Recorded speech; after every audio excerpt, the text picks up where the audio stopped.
It's my pleasure to welcome you to the Clark Howard Show. Our mission is to serve you and empower you so you make better financial decisions in your life. Today, I have an update on the original, ugliest data breach of all time, Equifax breach of 5 years ago. So there's a lot of emails floating around about it, letters to file a claim. I want to tell you what the real scoop is. And later, I've got some amazing news on the cell phone front. How about having a free calling plan? It's not a joke, a free calling plan. I'm going to share a couple of options that the marketplace is now presenting to us, one that's free and one that's a deal. So we are getting tons of questions to our free one-on-one consumer advice center called the Team Clark Consumer Action Center. People that are just absolutely befuddled and confused by the terms of the finalized class action lawsuit. Can you believe it took 5 years to get to a finalized thing for the Equifax data breach?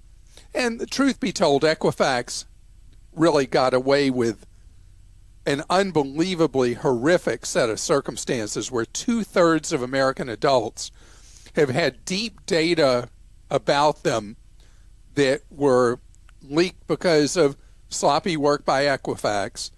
And a lot of people lost their jobs there, but at the same time, millions of Americans, and also, if you have any Canadian relatives, Canadians as well, suffered a breach of their personal information so deep that criminals have been able to bide their time, and you never know where an identity theft is going to happen.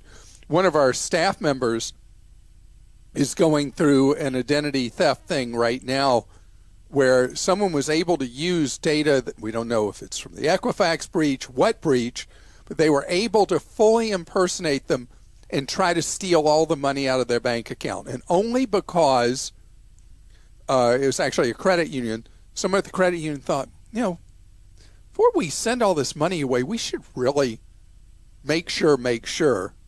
And that was the first our employee knew that there was full identity theft going on. And that sharp person at the credit union prevented what would have been a big theft of money. So the Equifax data breach, although it's the worst data breach ever experienced in the United States, is certainly not the only one. But now that the Equifax breach became finalized just a few weeks ago, people are like really confused. How does it apply to me? What do I need to do? First things first, the only thing that is pretty much universal is if you want it, you can have 4 years of free credit monitoring. You don't have to worry that at the end of 4 years, they're going to start charging your credit card or anything. You don't post a credit card. They don't have anything to charge. If you want it, for whatever reason, you can have the 4 free years of credit monitoring. Credit monitoring is not nearly as valuable as having where you have the credit freeze. Credit freeze is where you lock down your credit. Credit monitoring only says, hey, by the way, somebody just did something. So I'm much more into credit freeze. Both are free.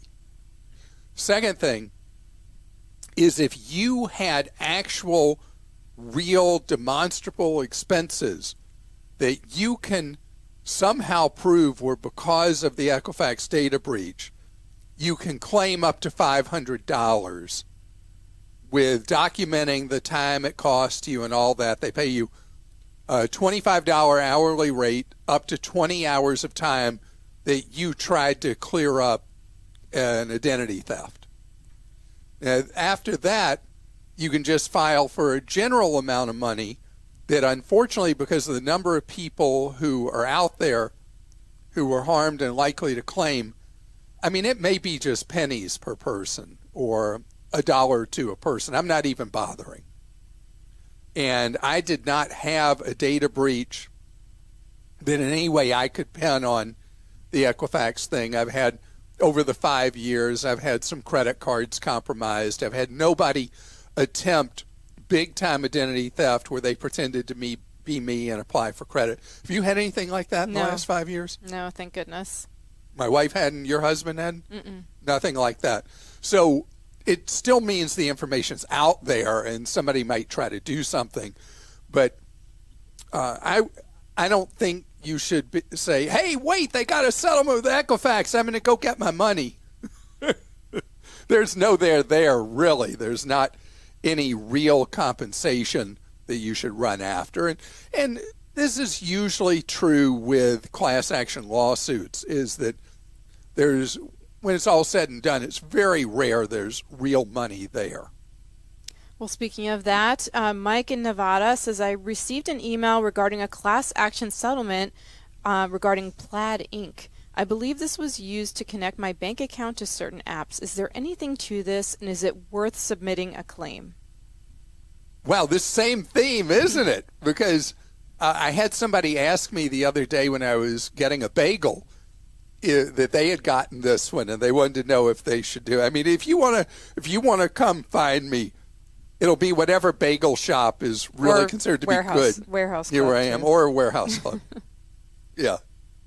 I mean, I could run for mayor of Costco or Sam's Club whenever I'm in one. Lots of people say, oh, you work for Clark Howard? I met him in Costco one time, or I met him in blank club. Blank Club? Sam's Club is now Blank Club? Well, whatever club. BJ's Wholesale Club. I don't know. I'm not a BJ's Wholesale Club member anymore. Oh, okay. There's not one close to me anymore. So, no, just a 2 warehouse club guy now. But anyway, the Plaid settlement, Plaid behind the curtain, handles a lot of stuff for fintechs and financial sites. And so they're kind of the plumbing behind the scenes. Well, the class action lawsuit was about them capturing too much of your information, having too much of it there to then use for whatever purpose they were using it for. And this one is another one that the collective payout is $60 million. Let me look. 58 million. But the number of people affected is so huge that there's not going to be any big payout. So this is one that if you want to file a claim, you have through the spring to do so. And if you want to, go ahead. But it's not going to be enough for you probably to even go buy one of Christa's overpriced coffees that I see you have another one today. How much was this one? $3. $3. Yeah, I don't think you'll get $3 from either settlement. So this is from Edgar in California. My wife and I are currently renting a family home in Los Angeles for only $1,000 a month. We have no real credit card debt, $10,000 in student loans, and $7,000 in a car loan. We have a little over $100,000 in savings and would love to buy our own home in the LA area. Prices in our area have skyrocketed to around $1 million for a 3-bedroom, 2-bath home, making it very difficult or impossible to buy right now. What is your advice for a 33-year-old couple making $150K a year in little debt, wanting to buy a home in the current market? We feel borderline depressed having a decent income, but no real shot at buying a house. Okay, so first of all, you have a fantastic income. You have an income much higher than the average American couple. You have relatively low debts, I mean almost no debt. You've done a great job saving money, and this is why California is suffering an out-migration, people going places where you can have a nice middle-class lifestyle and have a nice home at a decent price, because when you're in coastal California, there's just so much land. You got mountains around you, you got the ocean, and the real estate is $1 zillion. I mean, Edgar, if you go inland from where you are, there are so many people buying in the inland desert communities and having unbelievable commutes or being able to work remotely because it was the only place they could stay in Southern California and own a home. This is hard stuff. So you're renting a family home at a fantastic rent, $1,000 a month. I mean, that's great. And if that is an arrangement that your family member is comfortable with, renting you a home at $1,000 a month, and it's a neighborhood you're happy in, I know this is weird and crazy, but it would definitely be to your advantage to continue to rent and not try to buy right now. You know, conditions in the real estate market, as you know, not just in California, but around the country, are very overheated right now. And the market is inflated for a number of factors that I've talked about related to the pandemic, with too much money floating around, the prior record low interest rates, still low rates. I'd like you to continue to rent for a while.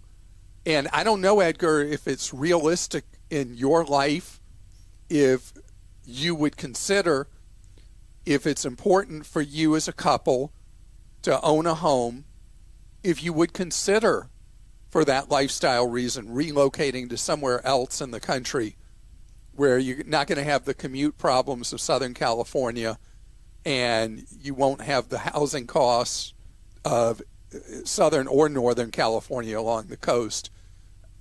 But if you did want to buy a home, keep saving money like you are. You've already saved over $100,000. This is great.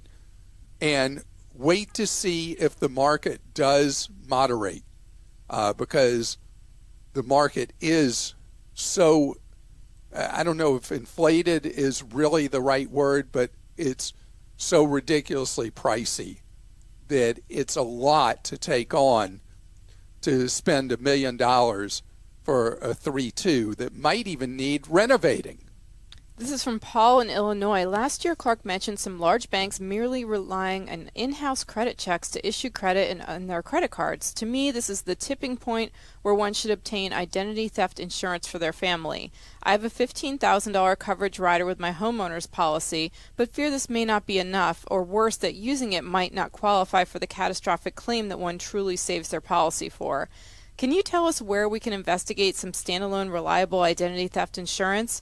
Or am I wrong about using my homeowner's rider for a possible event? And P.S., could Christa please tell us the full name and author of the Lifespan book she mentioned once? We had a couple of questions about that. So that book is called Lifespan by David Sinclair. He's a PhD biologist. So it's Lifespan, Why We Age and Why We Don't Have to.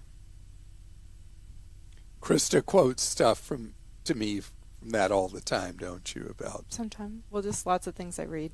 Just yeah, trying to keep you healthy. You are very unhappy with my eating. Anyway, so yeah, it is something that you're going to see erode over time, and that is the use of traditional credit reports and credit scoring models from Equifax, TransUnion, and Experian in order to establish credit worthiness.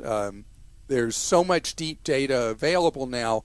There are a number of financial institutions, fintechs, and some banks that are using alternative and internal methods of crunching data to determine if you're creditworthy. So the issue that you're bringing up that's really smart, Paul, is that when you put a credit freeze in place, which I'm, the man from Credit Freeze, really, when you put that credit freeze in place, you're shutting down the ability for somebody to impersonate you, take over your identity, apply for credit, because with the credit frozen, they're going to try to do a credit check on you through Equifax, TransUnion, Experian. They're not going to be able to.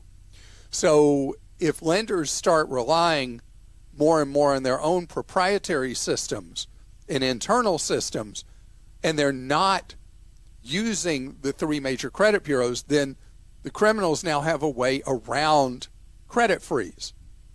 So far, this is a small enough effort that it's not a danger signal yet. And ultimately, what it means is that the entire process and thought behind credit freeze will have to change, and there will have to be a financial industry-wide database where you freeze your credit rather than being credit bureau specific.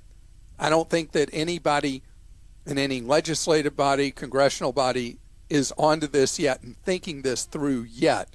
Usually they're reactive instead of proactive.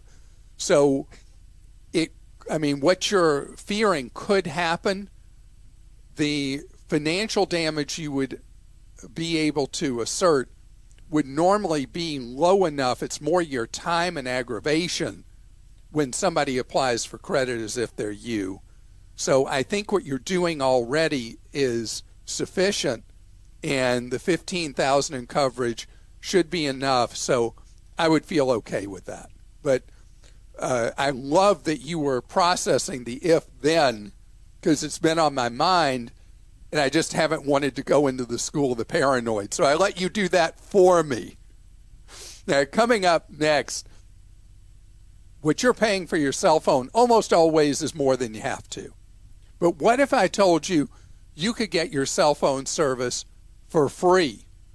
Well, of course, there's a catch. I'm going to fill you in. Our cell phone plans are one of those things in life that we end up just living with what we're paying by inertia. We go through the process of getting a plan, getting a phone, and we tend to stick around. But what's going on now in the industry is the big cell phone carriers are really getting afraid of people looking at all the variety of plans and options that are available. And they're all bulking up for the fear they have of what's coming from the new fourth national player using a legacy name brand that you've heard of before, Boost Mobile, which is rapidly building out a new advanced network. And the owner of this is the guy who owns Dish Network, very aggressive price-wise. And so the cell phone carriers are doing something I want you to be really aware is happening. Verizon is being very aggressive about this, and is T-Mobile. They are doing 3-year contracts for a new phone. Not for your service. The service is just pay as you go, right? But if you want the new fancy whatever phone, and they say, hey, it'll be half price, it'll be free, what does that mean? You're billed every month, and then you get a service credit every month, but you have a 3-year commitment to them. And if you decide to bail and go somewhere else, they've got you as their prisoner, because then you lose that free on that phone, and you have to pay the full remaining balance for it. And it's their replacement for the, thank goodness, long gone contracts to try to keep you from going to Boost with their new aggressive plans, or going to one of the captives, like, with Verizon, you've got Visible, and you've got the various other brands that they bought from TracFone, like Straight Talk and all that, to keep you with the more expensive option. They hook you in with the phone. Now, it's important if you can avoid those long-term phone contracts, because the cost of monthly service keeps going down, down, down with competitors, all the way down potentially to free for someone who just needs a phone service. Imagine not having to pay a monthly bill. It's goofy, right? Well, one of the discounters called Text Now is doing a plan that is one of those freemium business models. You pay them 99 cents for a SIM card, the addressable chip that you get from them to put in your phone.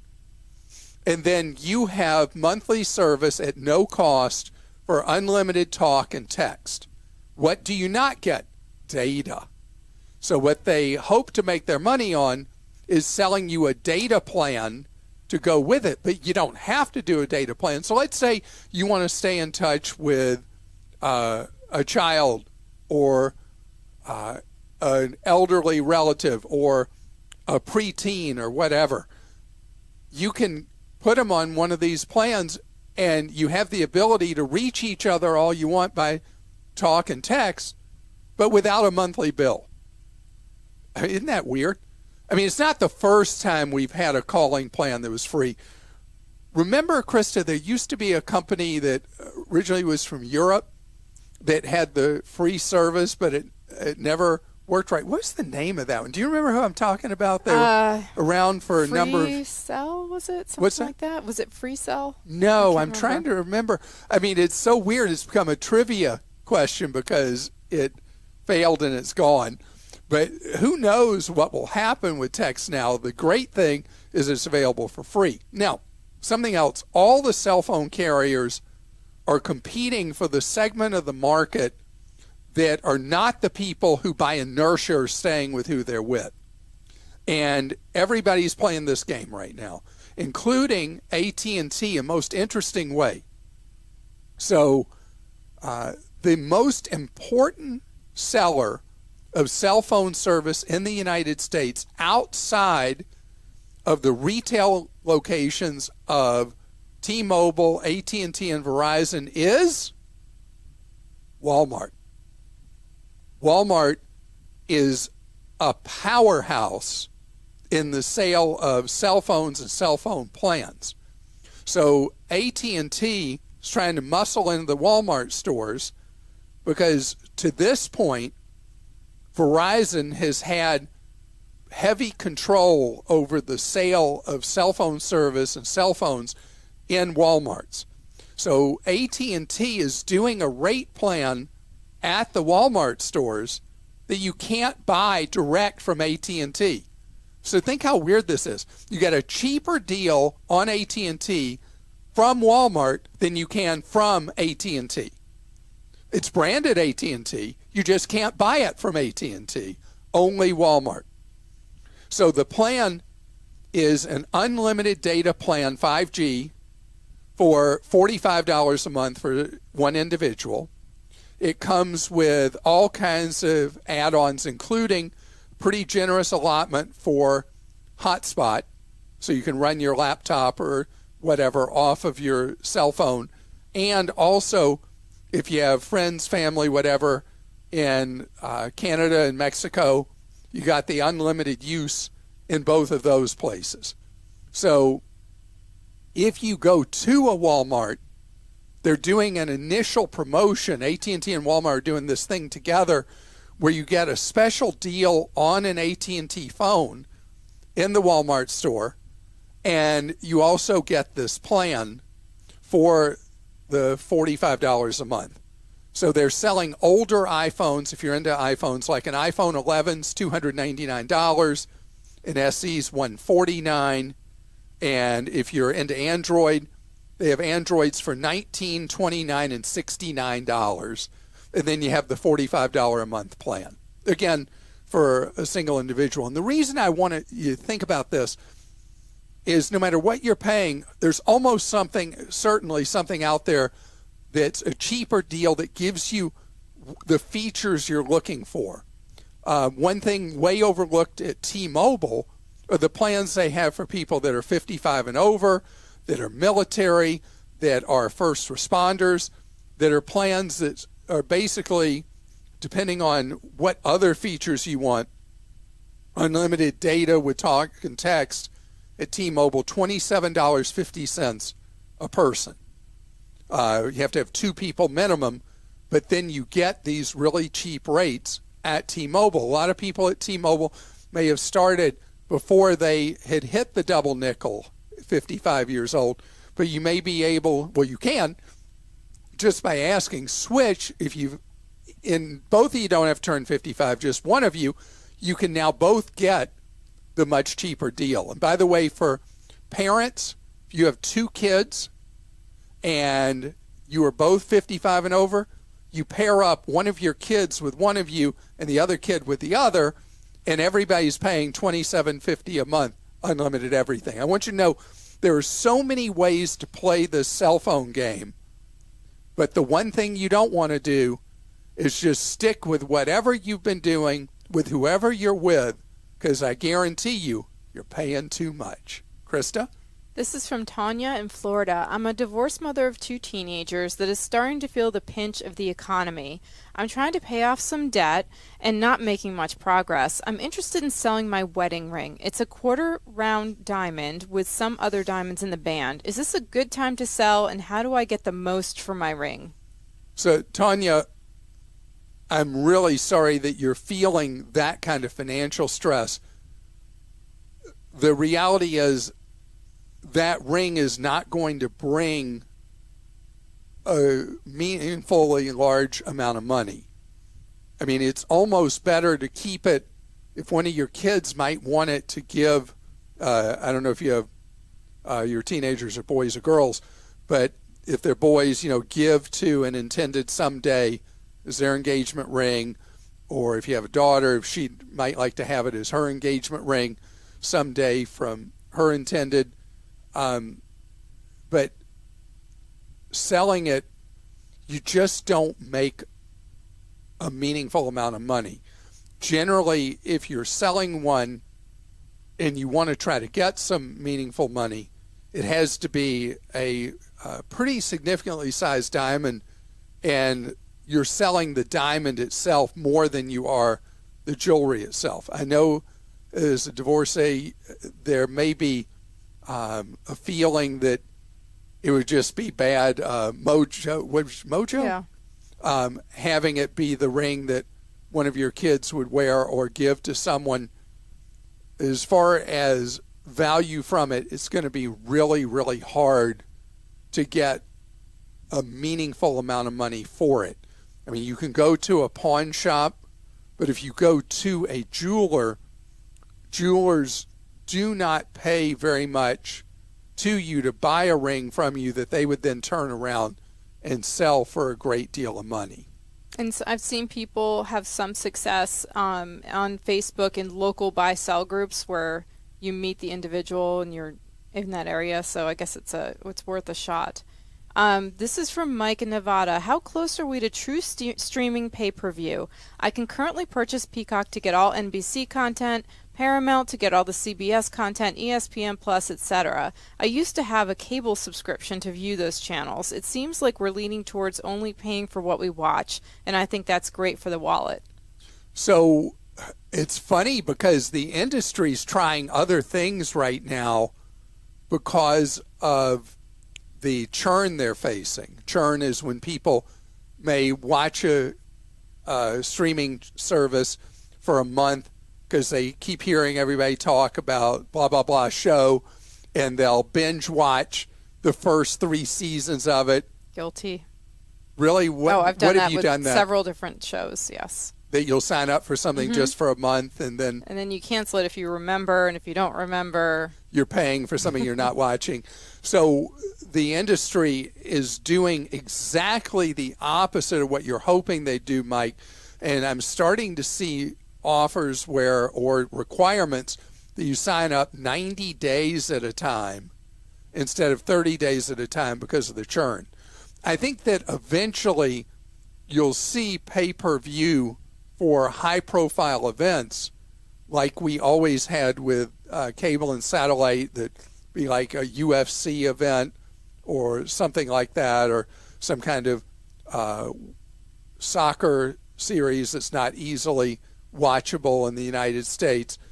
But I think we're a bit away, I could be wrong on this, from having pay-per-view for specific shows or series or events. You're going to love this one, Clark. This is from Clark Fan for Life in Virginia. I'm a 60-year-old father of 2 sons. My proudest moment as a dad will be this coming May, when my oldest will receive his doctorate and my youngest his bachelor's degree. I've been their avid supporter their entire lives in furthering their education. Myself, I am not college educated. Being a senior and still working for 2 more years, can you give me ideas on how I can get a college education? I'm looking for the quickest way with the least cost. I understand there are programs for seniors to attend college for free. I just want to make my sons proud. Aww. It doesn't have to be a bachelor's degree. I'm open to any suggestions. The ultimate would be to have them watch me walk across a stage like they have given me the proudest pleasure of seeing them. I have been thinking about this for years, and who better to ask than Clark and team? You're about to start crying. Oh my gosh, it's so awesome. Go ahead. It's really great. Okay, so you're right. In Virginia, where you're from, is one of the states that has a tuition waiver for people starting at your age in Virginia. 60. Some states are 65, but it's very common that a lot of states at their state-supported community colleges and four-year campuses have programs where once you reach a certain age, you can attend college for free. It's not even auditing in most states. You are eligible for degree-based programs. So you could do an associate's program, which is a 2-year degree. You'd have a graduation. You would get your sheepskin and walk across the stage. And as proud as you are of your kids, I'm sure they're proud of you with that sheepskin you would get or without, because you have obviously done a great job raising them. You didn't get to go to college yourself, but you saw it as very important. They heard that, they absorbed that, and now they will this spring, one with the doctorate, one with the bachelor's, and you were the one who gave them that inspiration. And be proud and check out the Virginia program. It is called the Senior Citizens Higher Education Act. Okay.